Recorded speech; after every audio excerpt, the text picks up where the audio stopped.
राहुल गांधी के खिलाफ लखनऊ में केस दर्ज किया गया है। उस केस पर रोक लगाने की याचिका पर सुप्रीम कोर्ट ने सुनवाई की। इससे पहले इलाहाबाद हाईकोर्ट ने केस पर रोक लगाने से इनकार कर दिया था। सुप्रीम कोर्ट ने फिलहाल लखनऊ कोर्ट की सुनवाई पर रोक लगा दी है। इस मामले में यूपी सरकार और शिकायतकर्ता से जवाब दाखिल करने के लिए कहा गया। राहुल गांधी के चीन पर दिए गए जिस बयान को उनके वकील कोर्ट में डिफेंड कर रहे थे, उसे लेकर तो राहुल गांधी खुद ही कंफ्यूज है। राहुल गांधी ने कई मौकों पर यह दावा किया है कि चीन ने भारत की जमीन पर कब्जा कर लिया, लेकिन उनके दावों में कोई समानता नहीं है। कभी कहते हैं कि चीन ने भारत की 2000 स्क्वायर किलोमीटर की जमीन कब्जा ली, कभी कहते हैं 4000 किलोमीटर की जमीन कब्जा ली। पहले तो यही नहीं तय कर पा रहे कि स्क्वायर किलोमीटर है कि किलोमीटर है। कभी कहते हैं कि चीन ने 44,000 स्क्वायर किलोमीटर जमीन कब्जा कर ली, और एक ट्वीट में तो लिख रहे थे कि 1000 स्क्वायर किलोमीटर जमीन चीन ने कब्जा की हुई। अब आप सोचिए, 1000 square kilometre, 2000 square kilometre, 4000 square kilometre या 44,000, और किलोमीटर या स्क्वायर किलोमीटर। राहुल गांधी खुद ही कंफ्यूज है भाई। राहुल गांधी जो अलग अलग डेटा देते हैं भाषण के दौरान, सुनिए आप, देखिए। 4000 किलोमीटर चाइना ने ले लिए हैं और हमारे फॉरेन सेक्रेटरी उनके एम्बेसडर के साथ केक काट रहे हैं। 20 जवान शहीद हुए थे, उनकी शहादत की सेलिब्रेशन हो रही है केक काटकर। You have given China 44,000 square kilometres of land. मगर चाइना के बारे में एक सवाल नहीं पूछा जाएगा।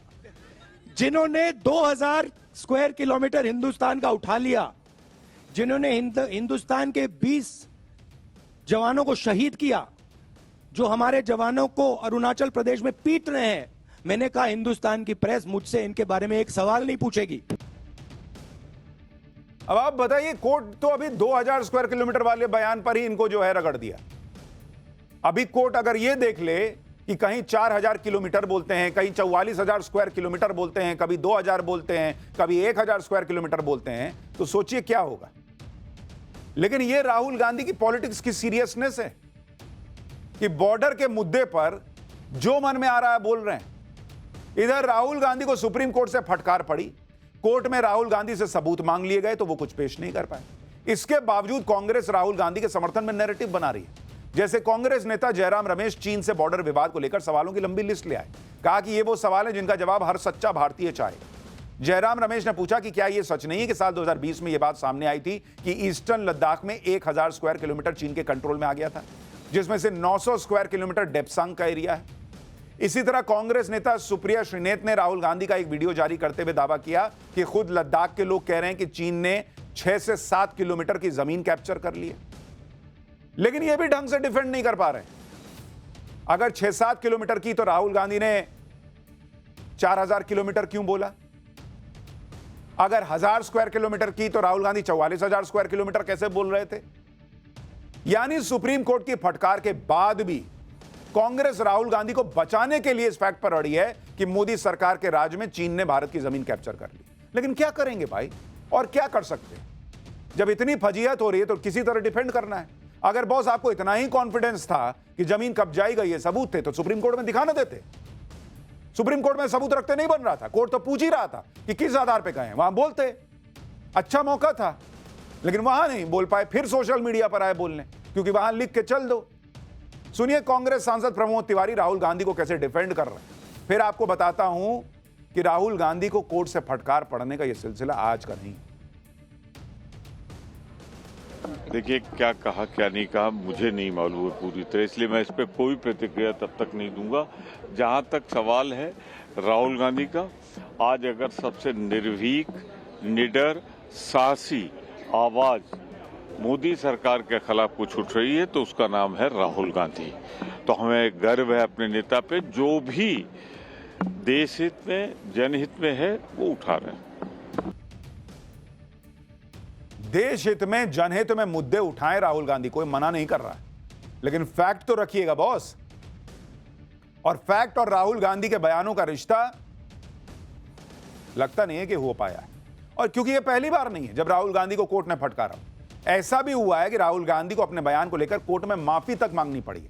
जैसे साल 2019 में राहुल गांधी ने चौकीदार चोर जैसे नारे लगाकर लोकसभा चुनाव लड़ा, फिर मई 2019 में सुप्रीम कोर्ट में एफिडेविट देकर बिना शर्त माफी मांगी। इसी साल सावरकर पर राहुल गांधी के एक बयान को लेकर सुप्रीम कोर्ट ने उन्हें लताड़ा था। सुप्रीम कोर्ट ने कहा था कि आप इस तरह के कमेंट क्यों करते हैं, ऐसा मत कीजिए। तब कोर्ट ने यह कहते हुए राहुल गांधी को राहत दी थी कि आगे से वो ऐसा कोई बयान न दे। जुलाई 2016 में भी राहुल गांधी ने संघ को लेकर विवादित बयान दिया था, जिसे लेकर सुप्रीम कोर्ट में उनको फटकार लग चुकी है। पूछा गया था कि वो आरएसएस पर इस तरह के बयान क्यों देते हैं, लेकिन कुछ नहीं बदला। राहुल गांधी के साथ यही होता है, पहले वो उल्टे सीधे बयान देते हैं, फिर जब बात सबूत देने की आती है तो मुकर जाते हैं।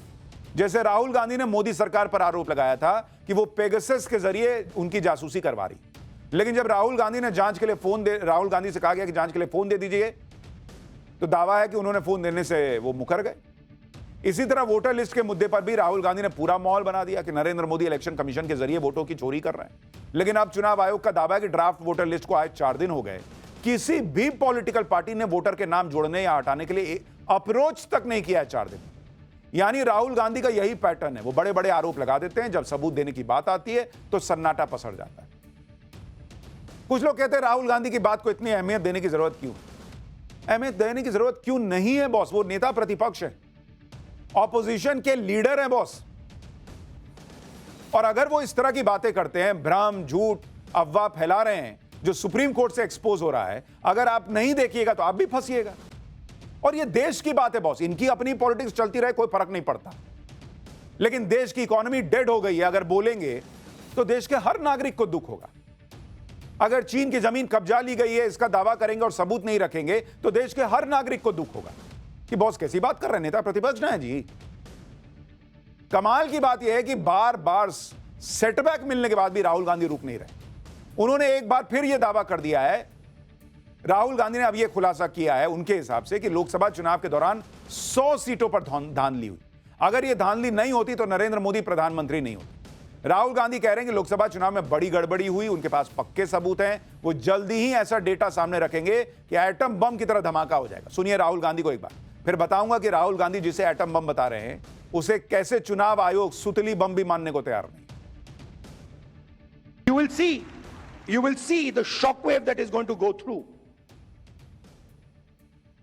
the electoral system when we release this data. It's literally like an atom bomb. Because the truth, my friends, is that the election system in India is already dead. Please remember one thing. The Prime Minister of India is the Prime Minister of India with a very slim majority. If 10, 15 seats were rigged,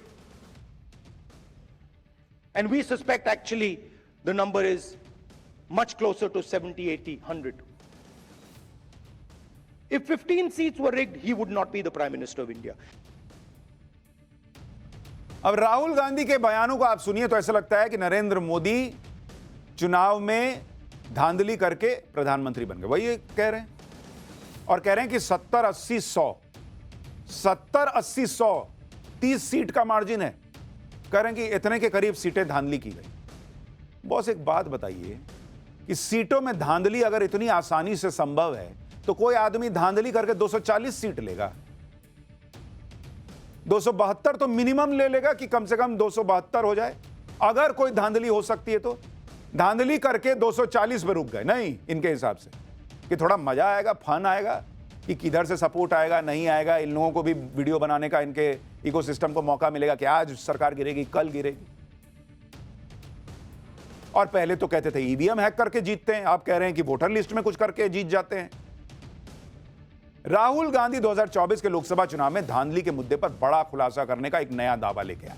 कह रहे हैं कि atom bomb फोड़ देंगे, लेकिन चुनाव आयोग ने उनके दावों को फैक्ट चेक करते हुए उसे फर्जी बता दिया। चुनाव आयोग की तरफ से दिए गए जवाब में कहा गया कि लोकसभा चुनाव की वोटर लिस्ट सभी पार्टियों से शेयर की गई, लेकिन पूरे देश में उसके खिलाफ कांग्रेस की तरफ से बमुश्किल ही कोई शिकायत मिली। चुनाव आयोग ने कहा कि लोकसभा चुनाव के नतीजों के खिलाफ सिर्फ कांग्रेस के 8 उम्मीदवारों ने ही इलेक्शन पिटीशन दाखिल की है। चुनाव आयोग के मुताबिक राहुल गांधी इस तरह का बयान इलेक्शन सिस्टम पर दबाव डालने के लिए दे रहे हैं, धमकी दे रहे हैं, जबकि वो आरोपों को लेकर कोई अपील दाखिल नहीं करते। चुनाव आयोग ने कहा कि उन्होंने 12 जून 2025 को ही राहुल गांधी को मिलने के लिए न्योता भेजा था, उनकी तरफ से अभी तक कोई जवाब नहीं आया। यानी चुनाव आयोग राहुल गांधी के कथित एटम बम का कोई लोड नहीं ले रहा। क्योंकि आयोग का यह मानना है कि राहुल गांधी सिर्फ हवा में तीर चला रहे हैं, उनके पास खुलासा करने के लिए कुछ है ही नहीं। क्योंकि राहुल गांधी ऐसे ही खुलासे करते हैं, अब पेगासस आ गया, पेगासस आ गया, सबका फोन है जो है मोदी सरकार सुन रही है। सुप्रीम कोर्ट में मामला गया, कुछ नहीं निकला।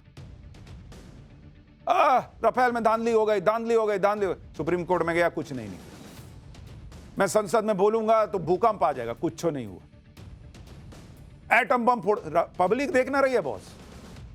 रक्षा मंत्री राजनाथ सिंह भी यही बात कह रहे हैं। जैसे लोकसभा में राहुल गांधी मोदी सरकार को चैलेंज दे रहे थे, वैसे ही रक्षा मंत्री राजनाथ सिंह ने राहुल गांधी को खुला चैलेंज दे दिया कि एटम बम है तो फोड़ो ना दीजिए, इंतजार किस बात का कर रहे हैं। नेता प्रतिपक्ष ने फिर से एक अनारगल बयान दिया है और उन्होंने कहा है कि चुनाव आयोग द्वारा वोट चोरी को लेकर उन्होंने सबूतों का एटम बम तैयार किया है, जो उनके पास है और किसी के पास नहीं है। ऐसा एटम बम उन्होंने तैयार किया है जो कि वह केवल उनके पास है और किसी के पास नहीं है। मैं राहुल जी से कहना चाहूंगा बहुत विनम्रता के साथ, अगर आपके पास सबूतों का एटम बम है तो उसका परीक्षण तुरंत कर डालिए। एटॉमिक टेस्ट तुरंत हो जाना चाहिए। सारे सबूत जनता के सामने रखिए, सारे सबूत जनता के सामने रखिए। मगर सच्चाई है कि उनके पास न कोई तथ्य है न सबूत है। सनसनीखेज बातें करना उनकी पुरानी आदत है। राहुल गांधी को सरकार चैलेंज दे रही है, राजनाथ सिंह चैलेंज दे रहे हैं कि है सबूत तो रख दीजिए। अच्छा, अभी तो संसद का सत्र चल रहा है, अगर अभी रख देंगे तो संसद में मुद्दा उठाने का मौका मिल जाएगा। अभी क्यों नहीं रख रहे हैं? सावन खत्म होने का इंतजार कर रहे हैं क्या? आगे फिर पितृपक्ष शुरू हो जाएगा। इधर राहुल गांधी चुनाव आयोग के खिलाफ एटम बम फोड़ने की तैयारी कर रहे हैं, उधर बिहार में ऐसा ही कुछ तेजस्वी यादव ने भी करने की कोशिश की, लेकिन उनका दाव उल्टा पड़ता दिख रहा है। बिहार में ड्राफ्ट वोटर लिस्ट आने के बाद तेजस्वी यादव ने मीडिया के सामने दावा किया कि उनका नाम वोटर लिस्ट में नहीं है। तेजस्वी यादव ने मीडिया के सामने चुनाव आयोग की मोबाइल एप्लीकेशन खोली और अपना एपिक नंबर डाला तो नो रिजल्ट फाउंड दिखाने लगा। एपिक नंबर दरअसल 10 डिजिट का नंबर होता है जो चुनाव आयोग की तरफ से हर रजिस्टर्ड वोटर को असाइन किया जाता है। जब तेजस्वी यादव ने दावा किया कि वोटर लिस्ट में तो उनका नाम ही नहीं है, वो चुनाव कैसे लड़ेंगे, तो चुनाव आयोग ने भी उनके दावे की धज्जियां उड़ा दी फैक्ट के साथ। पहले सुनिए तेजस्वी यादव को, फिर बताता हूं कैसे फंसे। ये एप्लीकेशन है, मेरा भी नहीं है, हम चुनाव कैसे लड़ेंगे? अभी तो देखिए, ये चुनाव आयोग का एप्लीकेशन है और मेरा ईपीआईसी नंबर हमने इसमें डाला है। What does it mean? हाँ भाई, चुनाव लड़ने के लिए आपको बूथ वोटर बनना चाहिए, बिहार का वोटर होना चाहिए, तब जाकर के आप चुनाव लड़िएगा। बूथ संख्या क्या है आपका? नहीं, मेरा तो यहाँ है, दीघा के वोटर हैं, दीघा विधानसभा वेटनरी में। अब जब चेक करना, जब मेरा नहीं है तो यही ताजुब लगेगी ना। अब तेजस्वी यादव ने सनसनीखेज आरोप लगा दिया कि भाई वोटर लिस्ट में उनका नाम नहीं, और ये बड़ी बात है अगर नहीं है तो। लेकिन राहुल गांधी की तरह उनके आरोप भी हवा हवाई साबित हुए, क्योंकि चुनाव आयोग ने सीधे सीधे तेजस्वी यादव की फोटो के साथ वोटर लिस्ट जारी करते हुए यह बता दिया कि तेजस्वी यादव का नाम तो वोटर लिस्ट में है। साथ ही चुनाव आयोग ने यह भी बता दिया कि उनका नाम उनका पोलिंग स्टेशन 204 में 416 नंबर पर दर्ज है। लेकिन बात सिर्फ यहीं खत्म नहीं हुई, असली खेल तो एपिक नंबर को लेकर शुरू हो गया, क्योंकि चुनाव आयोग ने तेजस्वी यादव का जो एपिक नंबर बताया वो तेजस्वी यादव की तरफ से बताए गए नंबर से अलग था, और एक वोटर का एक ही एपिक नंबर हो सकता है, दो नहीं। चुनाव आयोग ने तेजस्वी यादव का एपिक नंबर बताया RAB 0456228, जबकि तेजस्वी यादव ने अपना एपिक नंबर बताया RAB 2916120। अब चुनाव आयोग ये देख रहा है कि तेजस्वी यादव के पास दो दो एपिक नंबर कहां से आ गए। तेजस्वी ने जो एपिक नंबर बताया है वो चुनाव आयोग के रिकॉर्ड में ही नहीं है। चुनाव आयोग ने तेजस्वी को नोटिस भेज के जवाब मांगा है कि दो एपिक नंबर कहां से लाए भाई। दूसरी तरफ पटना के दीघा थाने में तेजस्वी यादव के खिलाफ इस मामले में शिकायत की गई है। दीघा थाना क्षेत्र के एक वकील ने दो एपिक नंबर रखने पर तेजस्वी के खिलाफ शिकायत की है। यानी तेजस्वी यादव चुनाव आयोग पर सवाल उठाने चले थे, खुद फंस गए। इधर विपक्ष नरेंद्र मोदी को घेरने के चक्कर में हिट विकेट होता जा रहा है। उधर अटकलें लगाई जा रही है कि नरेंद्र मोदी कोई बड़ी प्लानिंग करने में लगे हैं। कल 5 अगस्त भी है और ये वो तारीख है जब नरेंद्र मोदी ने बड़े बड़े फैसले लिए। कल पीएम मोदी और अमित शाह राष्ट्रपति द्रौपदी मुर्मू से अलग अलग मिले। पहले पीएम मोदी राष्ट्रपति से मिले, उसके 4 घंटे बाद अमित शाह ने मुलाकात की, जिससे ये अटकलें तेज हो गई कि मोदी सरकार कुछ बड़ा करने वाली है क्या। और आज अमित शाह ने NSA Ajit Doval, IB chief और होम सेक्रेटरी के साथ हाई लेवल मीटिंग की है।